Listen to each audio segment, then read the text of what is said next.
Welcome to our channel. Today we how to disable eBay promoted listings and add dashboard spend, full guide step by step clearly. To disable eBay promoted listings, first, log in to your eBay account. Once logged in, navigate to the My eBay section. In the My eBay menu, click on Selling. Locate the Promoted Listings option on the left sidebar. Click on Promoted Listings to view your current campaigns. You will see a list of your promoted listings. Select the listing you want to disable. Look for the Actions drop-down menu beside the listing.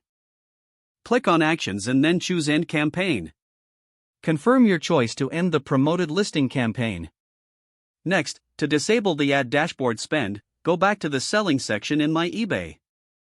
Find the Advertising Dashboard option on the left sidebar. Click on Advertising Dashboard to access your ad settings. Here, you will see your ad spend and performance. To disable any active spending, navigate to the Settings gear icon. Click on the Settings icon and select Manage Ad Spend. From here, you can adjust your daily budget to 0. Confirm the changes to effectively disable the Ad Dashboard Spend. After completing these steps, review your listings to ensure they are no longer promoted. Check back regularly to confirm all changes have taken effect. If the page does not load, refresh the browser or try again in a private or incognito window. Make sure you are using the correct email address, then retype it carefully to avoid small typos.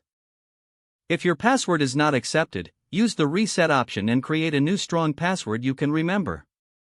Check your spam folder for verification or security emails, then complete any requested confirmation steps.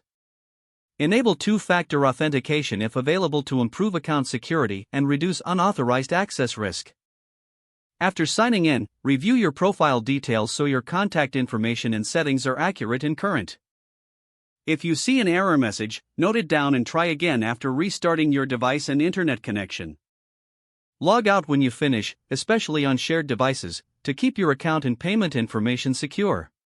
If the page does not load, refresh the browser or try again in a private or incognito window. Make sure you are using the correct email address, then retype it carefully to avoid small typos. If your password is not accepted, use the Reset option and create a new strong password you can remember.